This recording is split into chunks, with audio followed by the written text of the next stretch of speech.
wabarakatuh. Saya Nasution akan mencoba mempresentasikan terkait tugas besar sistem kendali proses dengan judul Model Reference Adaptive Control Automatic Solar PV Tracker.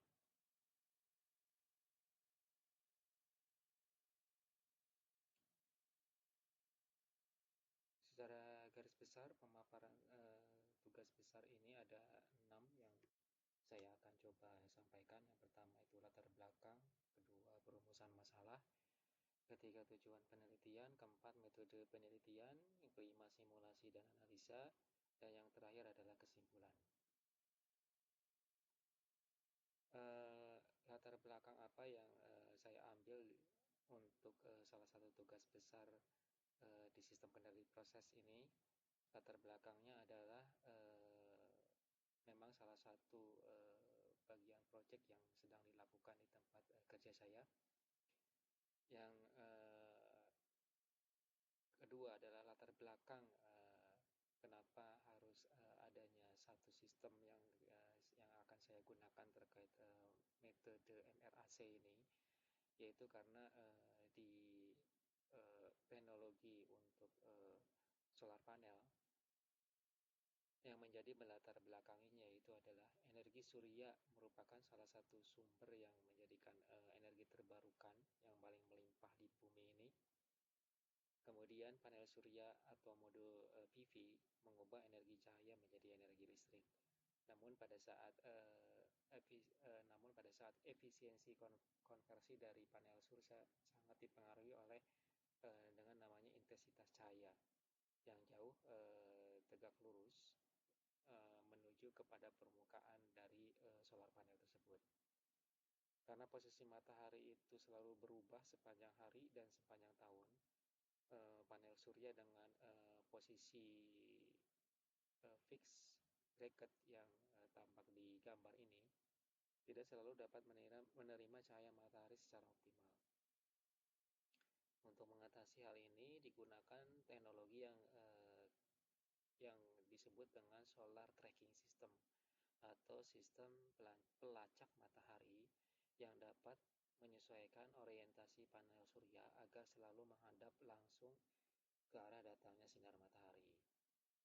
Jadi kalau pada gambar ini dijelaskan bahwa yang ada di sebelah kiri ini adalah fixed bracket yang pada umumnya, yang kemudian ini adalah menggunakan sel solar tracker yang single axis, dan yang ketiga adalah dual axis yang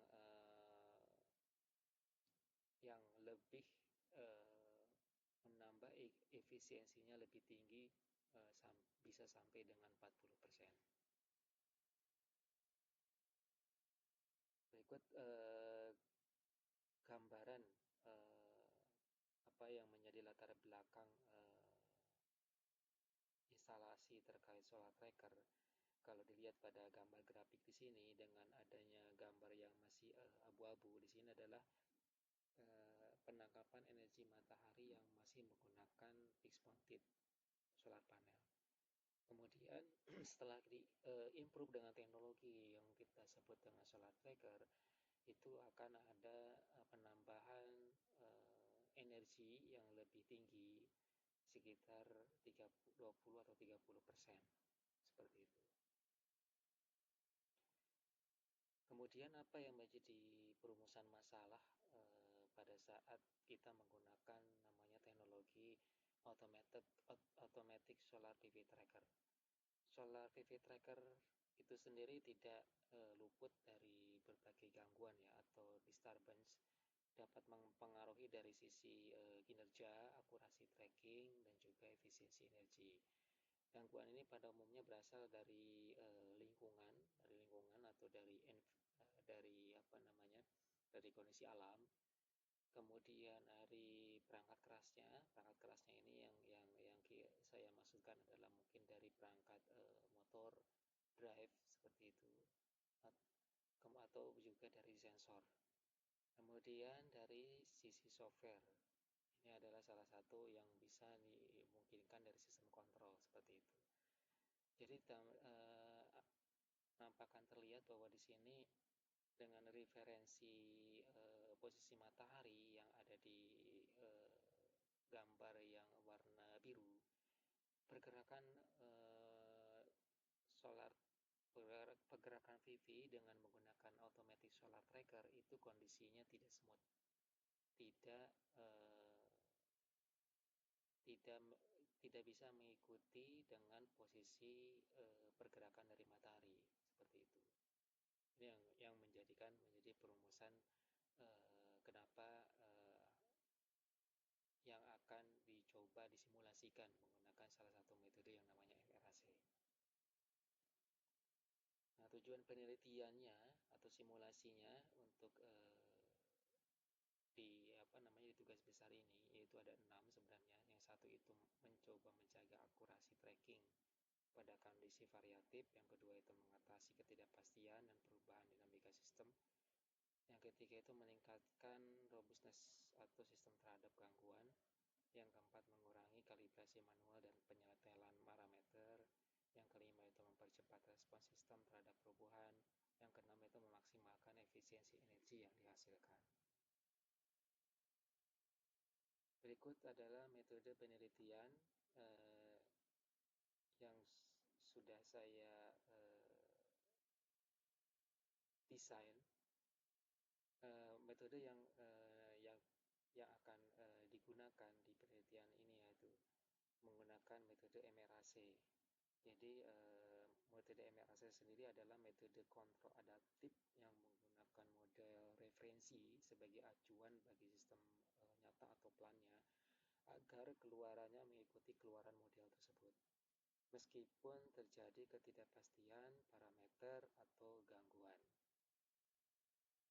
Seperti tampak di sini adalah struktur dari yang dibuat untuk MRAC ini, yaitu referensi atau DRT-nya, model referensinya, kemudian ada salah satu errornya. Error di sini adalah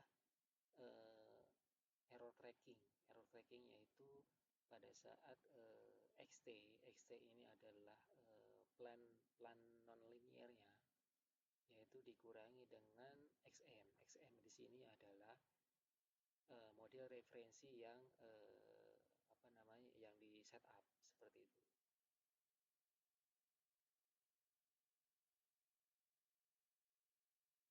Berikut adalah simulasi dan analisa yang saya gunakan menggunakan simulasi menggunakan Python, codingnya. Kemudian ini adalah hasil dari pemrograman dari coding dan kemudian juga beberapa setup dari coding tersebut. Hasilnya bahwa pada saat ada gangguan bayangan, ini adalah simulasi dengan gangguan bayangan.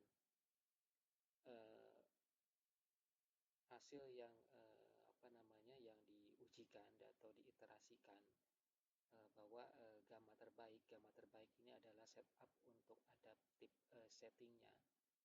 Yang paling optimal yaitu gamma yang di poinnya itu yang di 8.34, gamma 2-nya yaitu di 9.40, mendapatkan mean square error-nya itu paling kecil, yaitu sekitar 0,00422. Kemudian gamma yang terburuk yaitu di gamma 1-nya di 0,74, gamma 2-nya 0,15, dan mean square error-nya itu ada di 0,05. Hasilnya akan terlihat di grafik ini bahwa dengan gamma yang paling terbaik, hasilnya antara model referensi dengan output trackernya, hasilnya itu errornya sangat kecil seperti itu. Dan berbanding terbalik dengan gamma terburuk, hasilnya itu sangat jauh, errornya itu sangat tinggi seperti itu. Kemudian ini juga simulasi dengan cuaca berawan, hasilnya juga cukup optimal. Mean square error-nya bisa mendapatkan paling yang kecil, yaitu 0,0464. Kemudian ini adalah simulasi yang lain dengan gangguan kombinasi, juga hasilnya juga sangat optimal, dan juga mean square error-nya juga kecil, yaitu di 0,00493. Kemudian ini adalah simulasi dengan gangguan dari noise sensor. Ini juga sangat optimal, yaitu di mean square error-nya bisa didapatkan paling kecil, yaitu di 0,00391. Berikut adalah kesimpulan untuk tugas besar ataupun simulasi di salah satu project di MRAC untuk aplikasi Solar Tracker. Saya simpulkan ada beberapa poin besar, yaitu sekitar 4 poin. Jadi yang poin pertama, total iterasi yang disimulasikan yaitu ada di 40 kombinasi gamma adaptif. Kemudian dikalikan dengan 4 gangguan total, jadi sehingga semuanya itu ada 160 simulasi. Yang kedua, satu langkah iterasi itu memerlukan waktu sekitar 2000 step waktu. Kemudian yang ketiga itu adalah kesimpulannya bahwa MRAC dengan melakukan tracking dengan baik dengan kombinasi parameter adaptif antara gamma 1 dan gamma 2 yang tepat, sistem ini dapat mengikuti referensi sudut matahari dengan error kecil dan respon yang sangat halus, bahkan saat menghadapi gangguan yang signifikan. Kemudian yang keempat, kesimpulan pengaruh dari nilai parameter adaptasi gamma untuk memahami secara data, ya, seperti itu. Dan juga dari heatmap ini juga sudah langsung diinformasikan secara analisanya, ya, bahwa gamma terbaik itu disampaikan di sini. Gamma terbaik itu ada di 8.34, terus gamma 2-nya di 940, sehingga errornya itu sangat kecil, yaitu 0,0422, seperti itu. Dan selanjutnya itu informasinya sama, ya, hanya untuk gangguan-gangguan yang lain juga yang diinformasikan sama seperti yang tadi saya sampaikan di PowerPoint. Demikian presentasi dari saya terkait tugas besar sistem kendali proses dengan judul model reference adaptive control Solar PV Tracker. Terima kasih. Wassalamualaikum warahmatullahi wabarakatuh.